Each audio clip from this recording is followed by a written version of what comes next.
So why did you move back to Connecticut? That's it. You just dive in. There's no intros or No nothing? intros. We just go right in. We just go right in. Chop it up. Man, are we going? We're Yeah, going. go. Let's shoot. We're rolling. Why did All you move back to Connecticut, bro? It's funny. I think we worked pretty hard for the last 10, 11 years to be able to do like that financial freedom thing, right? And so we had this 20K a month by 2020 goal. And the idea was that like if we hit that goal, we kind of do whatever we want, right? If you got 20K a month coming in cash flow, you can go wherever or live wherever. And we love Colorado. We've traveled around a lot of different places. And when you can go anywhere, I think over the last couple of years, we really focused in on what matters. And the more time we spent with our family, we realized like time with family is what matters. Yeah. And so what drove us back here was just being closer to our parents. Mm-hmm. And yeah, that's why we're here. And I think that's the main reason why we're here. And since coming back, it's been great. Like we kind of start remembering all the reasons what makes, Southeastern Connecticut, New England awesome. I think some of us get a little frustrated with it. And so we think of all the bad stuff about it and we leave. And then you kind of get more appreciation for it coming back. So it's been fun. Just a kind of a backtrack real quick, because I don't know your past history. Like, I don't know, when did you get involved in real estate? How long you been in real estate for? What brought you out to Texas? And kind of now that you're in this spot here, just kind of run it back so I get a better idea, because I have no idea. Yeah, I don't know if you guys relate to this, but I've lived most of my life having like no idea what I was doing. Yeah, same. So like I was working at the casino, and then I joined the Air National Guard, and so I was in the Air Force, the Guard here in Connecticut, because I thought maybe college was the right thing to do, which for me it was not. Yeah. I've gone to like 4 different colleges and have no degree, and I got this active duty contract for a couple of years, and so I was knocking around, and then I was in San Antonio when I got out of the Air Force, and I was looking at Connecticut, like what the heck am I going to do moving back to Connecticut? San Antonio was this kind of booming city. There was like stuff going on. It was more military friendly, so spending 7 years in the Air Force, I didn't know what kind of job opportunity or how that helped me out being in Connecticut. Like I was washing cars at this car dealership down the street, you know, like what am I coming back to? And so San Antonio seemed like a better place to start over. And so that's where kind of I started over and slowly built up the real estate business over 11 years. Were you in sales? Doing sales in real estate? Yeah. So I got out of the Air Force and like mowed lawns, drove Uber, did whatever. We made $18,000 in 2015. And that's yeah. So like we had nothing.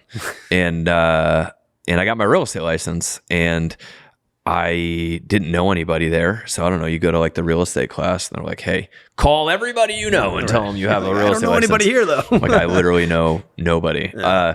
And I knew that I wanted to get into real estate, not like just helping buyers and sellers. And so naturally I just started going to every real estate investing meetup there was. I was just binge listening to the Bigger Pockets podcast, right? And just taking in everything I could around the investment side. And I just kind of figured out that investors needed deals. And I don't know about you guys, but when you're trying to like break into something and you're trying to find your way, I think one of the biggest pieces of the puzzle that you can find is how you can fulfill a need. And I think we all want to like skip steps and become the number one guy. And it's like, no, a lot of times you got to figure out what the number one guy needs and how can you fill that need. And so pretty quickly after going to some of these things, I was like, oh, I need to find these guys deals. And so I started door knocking all the nastiest neighborhoods and worst spots to try to like find the owner of a vacant house that had been sitting there. And so I just hustled for a couple of years finding like the dirtiest, nastiest deals and then getting them to investors along the way. a lot of those guys taught me a ton because I was bringing them deals. And then what's fun is, I don't know if you guys deal with wholesalers at all, but I got these wholesalers that nobody likes, right? Like they just go, they tie up a deal, they try to sell it for as much as they can. And nobody really likes buying deals from them because they're always trying to sell them for more and everything else.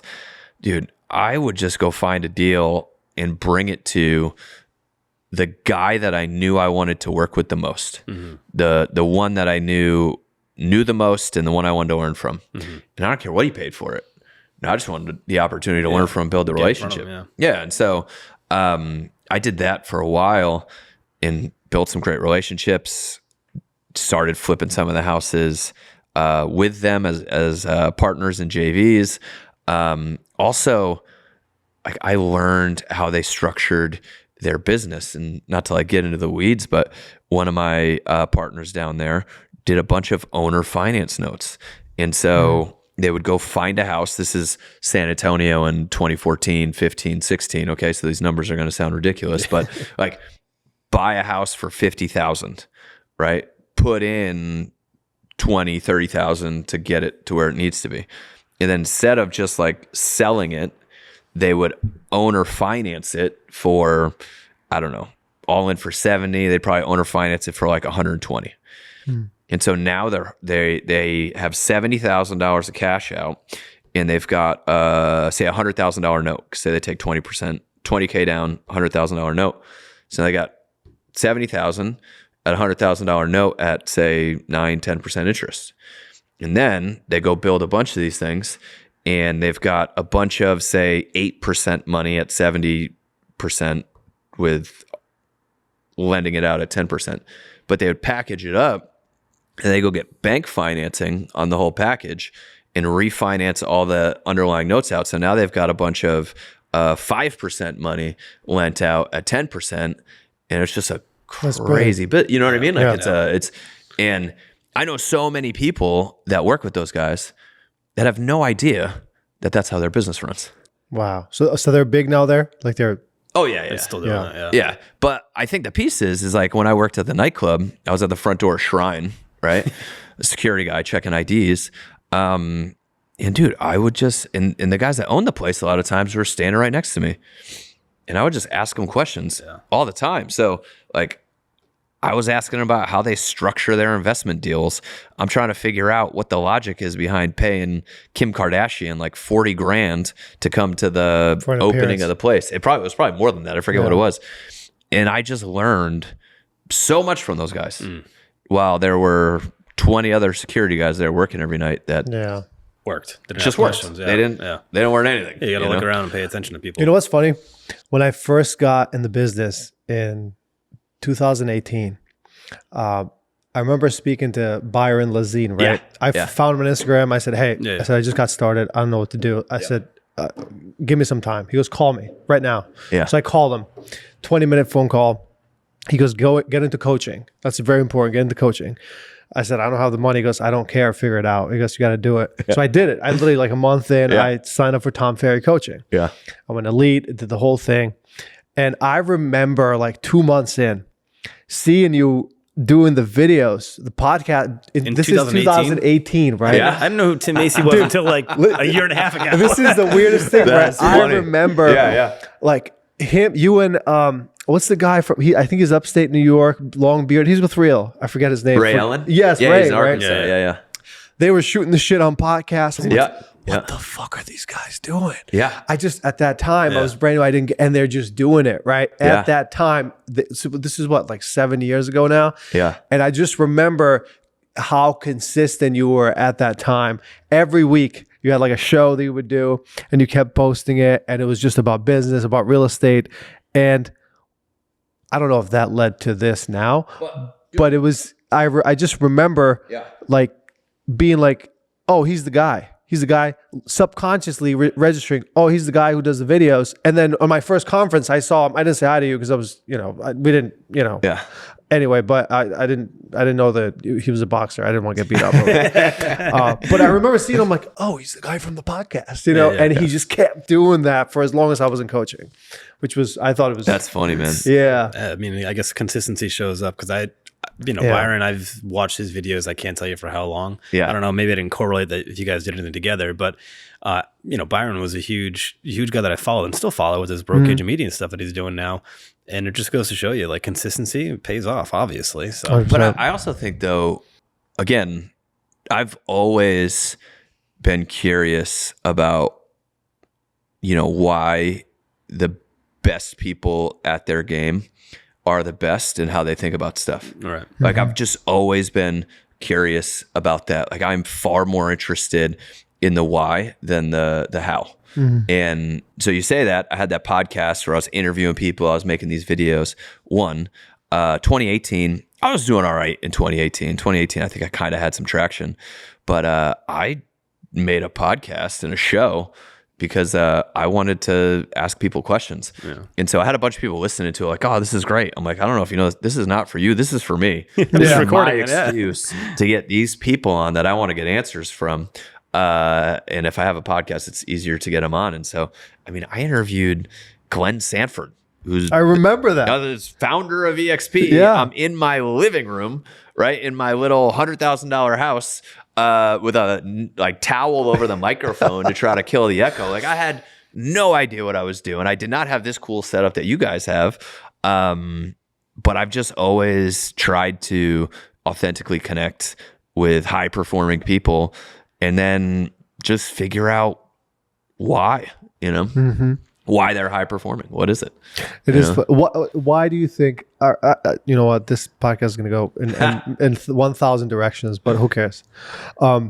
Why do you think these people like Glenn or someone else like in that position, what is their why? Is it more methodical, like, oh, this makes sense rationally to make this move? Or is it like I need to do this for a greater cause type inspiration? You know what's funny is, and I actually saw Sharon say this on a clip, and it's so true. It's singularity of focus. I don't know how many times I will talk to an agent and they're like asking me questions to try to, because I love when agents come up and ask me like, hey, I got this thing going on in my business, and I'll dig in with them. I love asking them questions because I love trying to figure out how maybe in a conversation I could just pivot somebody's perspective a little bit that hopefully sends them in a good place. Like you mentioned, that was something I said right before that. Well, just the way you think about different scenarios and like asking the questions and proposing things in a different light. I don't think like that. So I'm trying to re-engineer how I think about things because I think I got more out of it if I ask better questions. For sure. So that's like, I love trying to get better at pivoting people's perspective to get them to go hopefully accomplish more. And when you talk to agents who are just all over the place, I know that it like the thing they're looking for isn't the right answer. What they need is singularity of focus. And what's funny is I've been underwhelmed by a lot of very successful people. Yeah. And I listened to Hormozi say, a focused fool will accomplish a lot more than a distracted genius. Yeah. And singularity of focus is huge. And honestly, there's stuff that I've seen singularity of focus where you see these people who have done something super successful do something super dumb because they have singularity of focus and tunnel vision. Sometimes they don't see out the outside perspective, but singularity of focus makes action a lot clearer. Yeah. And so a lot of times people are like, I don't know what to do. I could do this, I could do that, I could do this, I could do that. And they're like, what should I do? I'm like, well, what's the focus? I think for me, honestly, this is one of my struggles that I deal with like today that I'm really trying to work through in this season of my life. When I was poor, getting out of the Air Force with no job, no nothing, I had singularity of focus. And I was like, one, I need to pay the bills. Right. And it's like, okay, I'm going to mow lawns. I'm going to drive Uber. I got my real estate license. I'm going to go knock on doors because I need to do anything to make a couple bucks to buy groceries, to keep the roof over our head. Singularity of focus, action is much simpler. And then I knew that I wanted to, I heard about cash flow. I heard about financial freedom. I started diving into what other people were doing and everything. And I was like, man, $20K a month in passive-ish income. Yeah. That's what I want. And so then I got singularity focused. So in 2016, I made this goal of, because you business plan, of $20K a month by 2020. And keep in mind, in 2015, we didn't even make $20,000 in a year. Right. So this was like a ridiculous... 20,000 a month sound like a big number. It's a ridiculous goal. And I was saying this in cash flow, not in like revenue. Right. I mean, in rental properties or investments or like revenue share or whatever, but like cash flow coming in. I defined it, again, clarity of focus.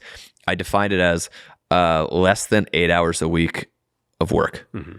So, because I knew nothing's truly passive. Passive income is a total sham. Yeah, there's like complete myth. Yeah, no. Because there's just levels of passivity. So I'm pretty passive now when I invest in an apartment complex. Right. I send my money and I read quarterly reports.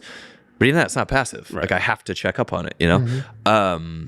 So, anyways, focus goal: $20K a month by 2020, and then everything that came up, it was like, hey, should I go out to this event?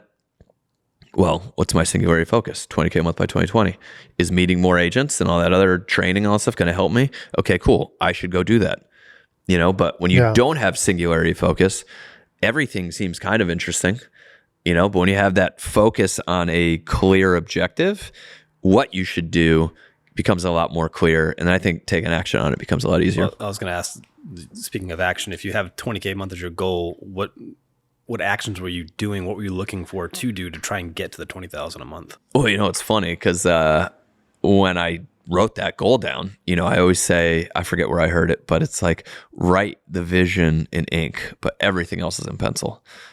So I knew that was the thing. And at the time I was doing the math, like, okay, if I pick up a rental property this year, that's that. And then year 2, I pick up 2. And year 3, I pick up 5. And then a couple of them are Airbnbs. And I was like writing out all the cash flow stuff on properties.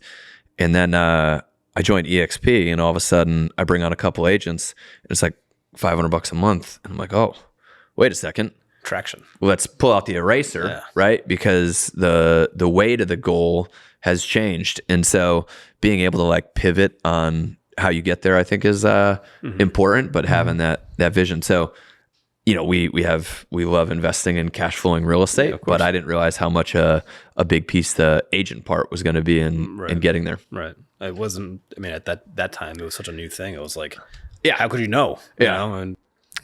It's brilliant. Having a singular focus. I've realized that this year, to be honest with you, that he knows we've talked about He's gone deep into some deep thoughts, trying to figure out his life over there. No, I'm not kidding. Like this year, it just hit me where it's like I would put these complex plans together, and then I would hit certain goals. I'd be happy with it, but I would feel so exhausted, burnt out. That didn't make sense, right? And then you're saying the same thing, and I've seen people like that too, which is much more successful. It doesn't even have to be just financially in whatever aspect you want, but they have this simplicity about their life and career. It's funny because you were talking about agents. Our industry is so distracting. So it's so easy to say, oh, I'm going to do this and that, and I don't know which one to do. And I have 5 things and you're just stuck. And you're like 3-4 months later, you haven't taken action on any of them, rather than saying, I'll pick this one. I'll double down on this one and go for it. It makes me think too about Elon saying he's going to colonize Mars. Yeah. Right? Like colonize Mars is the vision. Yeah. And dude, I don't think like in our lifetime or his lifetime, it will happen. No. But all of the things he's going to accomplish charging towards that. And people are like, he's never going to colonize Mars. This is stupid. Like, why would he? Because you don't get like when you have that focus of colonizing Mars, well, you figure out how to get to the moon. You figure out how to make better rockets. You figure out how to make better satellites. You figure out all this other stuff that improves the world. Energy efficiency, on your way to that goal. But when you don't have some crazy goal like that, it's hard to drive forward. Yeah. Well, I was going to say, just like I kind of struggle each year, last couple of years, like setting goals and like writing things down, like specific goals. Cause I've told you, we talked about like development stuff, and, as an agent, I have a productive business, but from like a attraction standpoint, lackluster, no vision, no plan in place. Yeah. And other goals that I have from real estate development side of things, like no actionable plan in place. And I'm like, I sit back and like, I have all these ideas, and every year, a year goes by, nothing happens, but I don't put anything down. Yeah. But it's like, I don't even know where to start sometimes, but like starting is like writing something down. Cause I don't even have any like sales goals anymore. It's just like, you're just so busy and the year goes by and you're like, oh my God. So this time of year, really sure that in December, is like write your goals down and make actionable plans towards those goals. But it's like overwhelming sometimes for me. I just don't even start. Well, I think you got to reverse engineer. Yeah. So how old are you? Turn 35 in 2 weeks. Okay, so you're 35. Yeah. You're going to wake up and 40 is going to be there pretty quick, right? Wait, how old are you? I'm 38, I think. 38. You think? Okay. Yeah. I'm at that point where I try not to remember how old I am. And my point is, what do you want life to look like when you're 40? Yeah. You got, dude, Tom, I've heard a bunch of people say this. We overestimate what we can do in 1 year, but you underestimate what you can do in 5. Totally. And what do you want life to look like 5 years from now? Right. What is it? Like, that's what you start on. Yeah. Okay, that's what I want life to look like. And then you reverse engineer everything else. Okay, every time I have a conversation with them, I get something out of it. Just because I don't think about the reverse engineering stuff very often. You said that with the thoughts and questions I have for agents, which I wasn't great at. I'm still working on.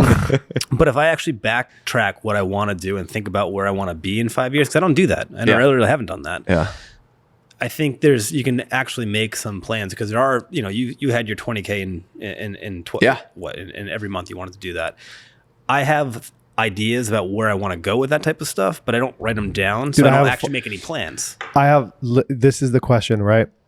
Okay. So what if, let's say I told you, I'm 33, by the way, I'm a young buck. Okay. Yeah. So what if I told you by 40, I want to be financially retired? Yeah. Right. And I know what that looks like for me. Like, I don't need a lot of money to be financially retired. Right. But now we can talk about me on this, or just a general example. What if that vision requires for me to change everything about me that I'm doing right now? When I say everything, I'm not saying like I'm just saying like the way I'm running my business, to almost like kind of have an identity shift. Because if that's the vision, if by 40 I want to be in a position where I don't think about money. I just want to be I want to create, network, engage, do things that I really only want to do, right? But what if that requires that I take a pay cut in real estate sales because I have to focus on building whatever avenue I want to go to create residual income, for example? A couple things. One, you mentioned writing things down. Mm-hmm.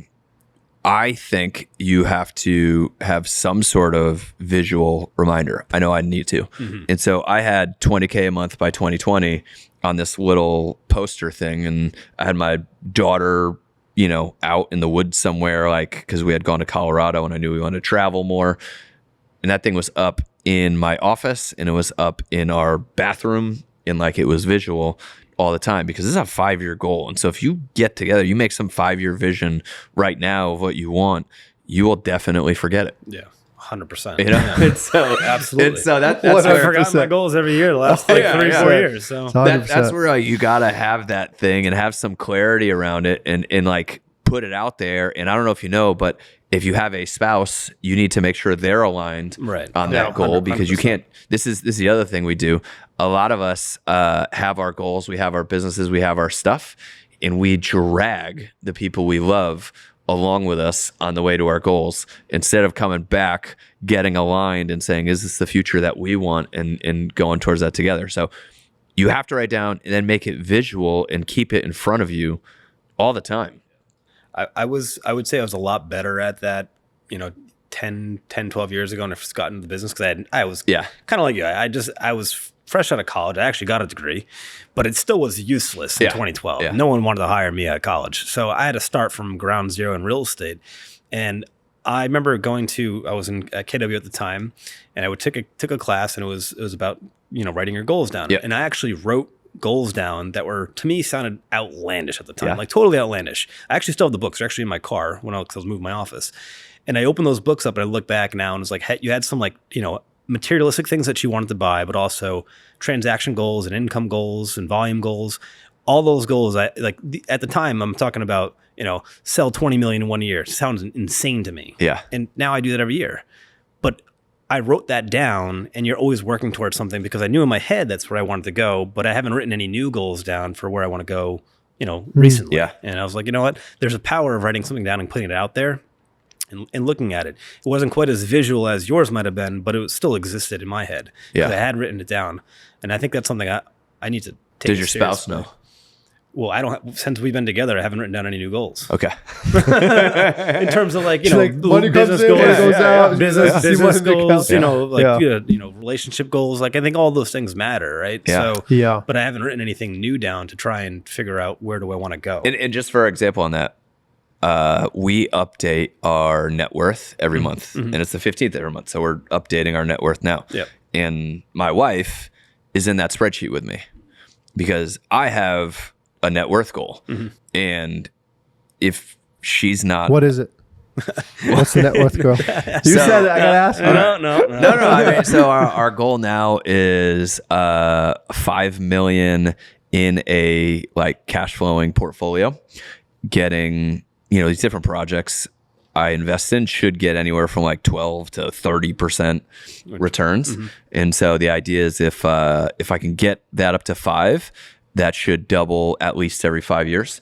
And then as long as I don't need to touch it, it should go to 5 to 10 to 15 to 20 on its own pretty good. So the G-Wagon, the stupid stuff, I've got a couple of things in mind. Yeah, fun stuff. Yeah, I'm that's the other thing is I'll put things on the goal. So I want to go back to that car dealership that I used to wash cars at and going to buy the G-Wagon.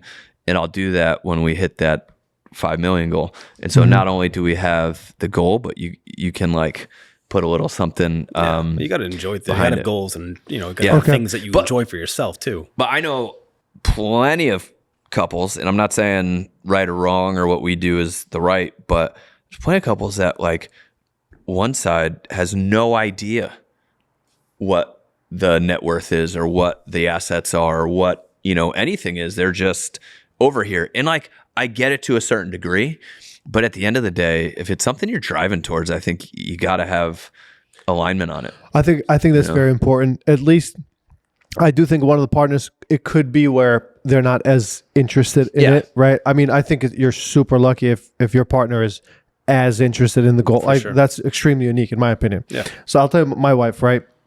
She supports me in my goal, my visions, and my dreams.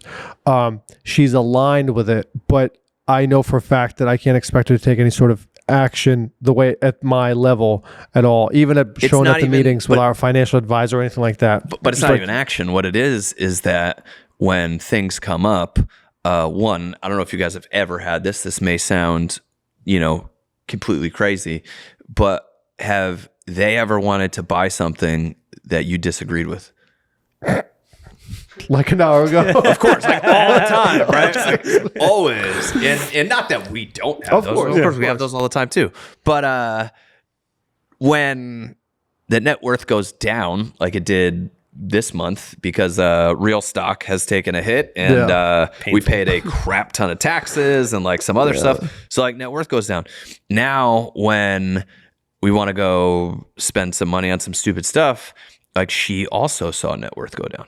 You know what I mean? And so even if she's not actively involved in pushing it, she sees it go up and down. And so when things go down, sometimes those, hey, why are we buying this thing? Conversation goes better. And on the same hand, we also get to high five each other when we see it go up. And the other piece is you don't expect them to go out and whatever, be out there doing the thing with you.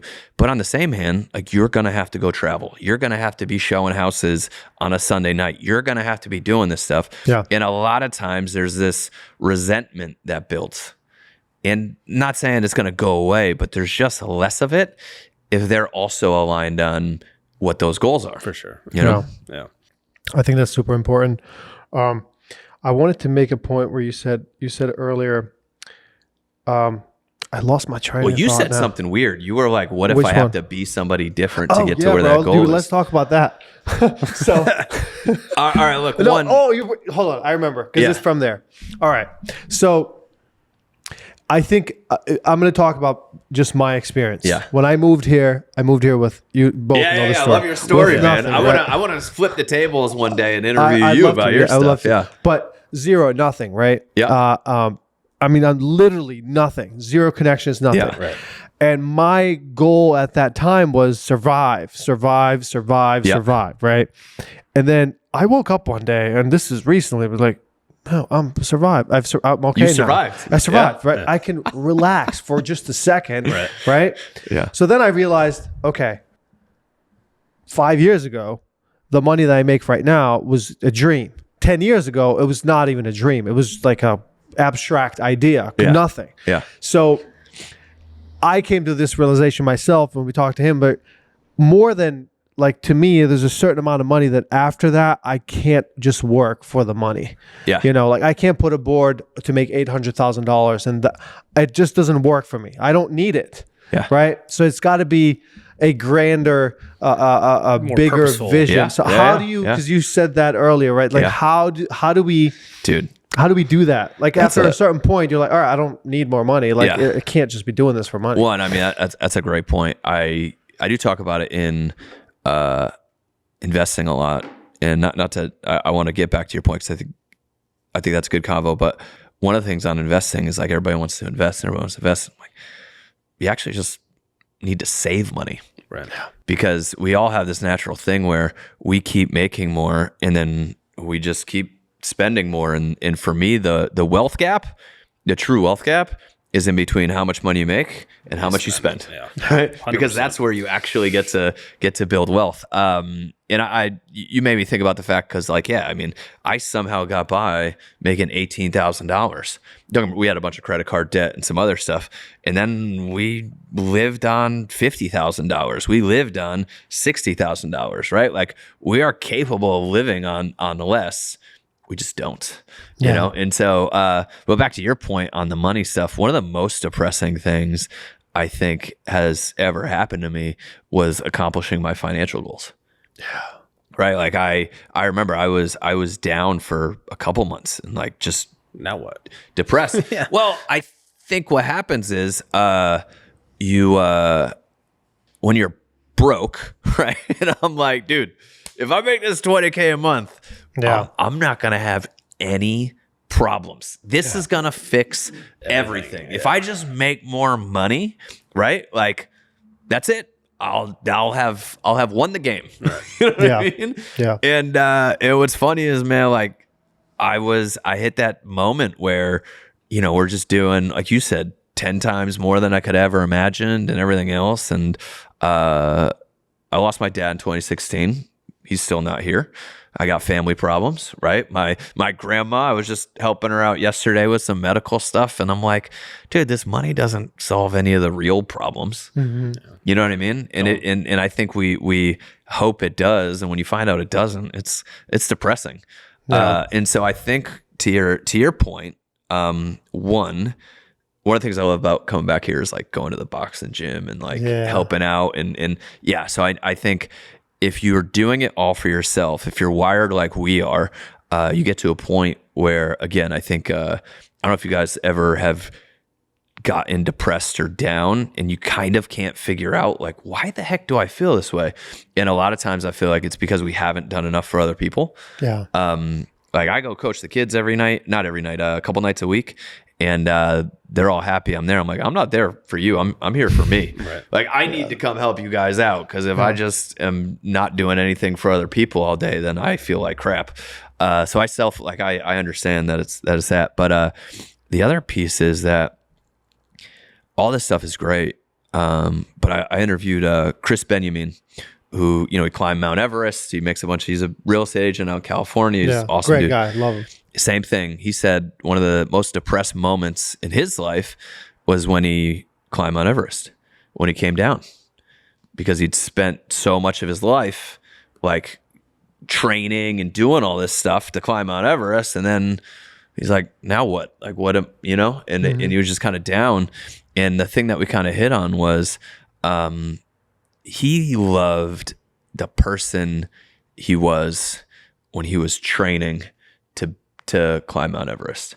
Like he was disciplined, he was doing the work, he was doing all this stuff, like, and that felt great. And then when he got done, he was, eating donuts and doing whatever. Like, I don't know what he was doing, but like, you weren't training anymore. Yeah. And so I think a lot of the times when we look at these goals, kind of to get to your point of what you're talking about, is not just figuring out the financial goal or the whatever the goal is, but to figure out who you want to be when you get there.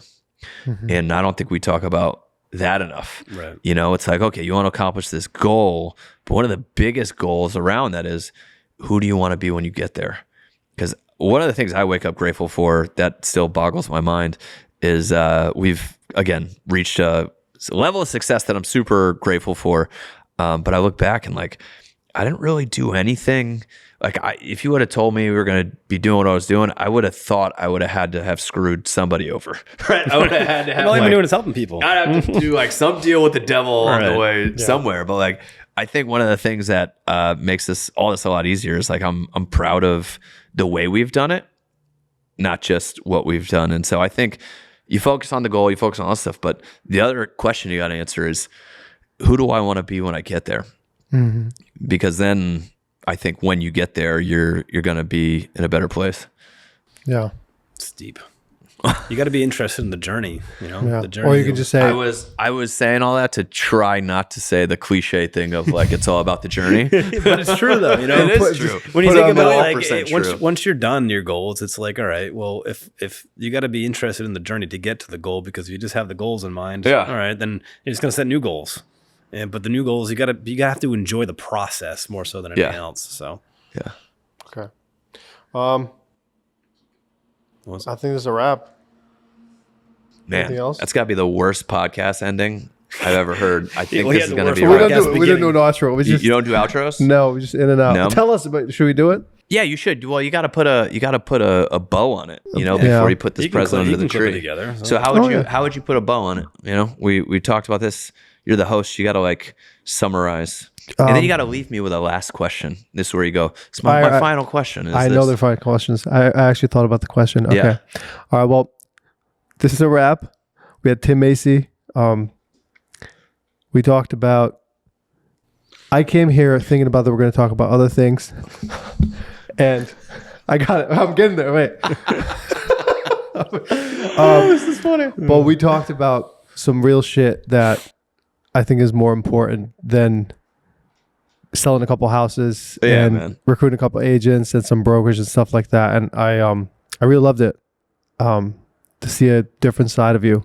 So I have a last question. I actually thought about this driving here. Yeah. And I want you to answer it honestly. What's your biggest fear? My biggest fear.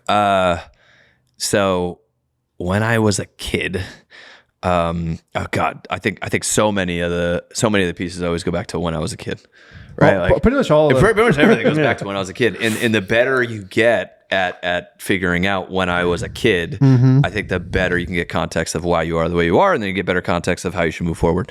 But when I was a kid, my brother and I grew up boxing. And we were just every day after school, like I didn't go play with the kids in the neighborhood. We went to the boxing gym. And I was good. My brother was good. He was older. I was younger. And my dad used to always say, this always sat with me.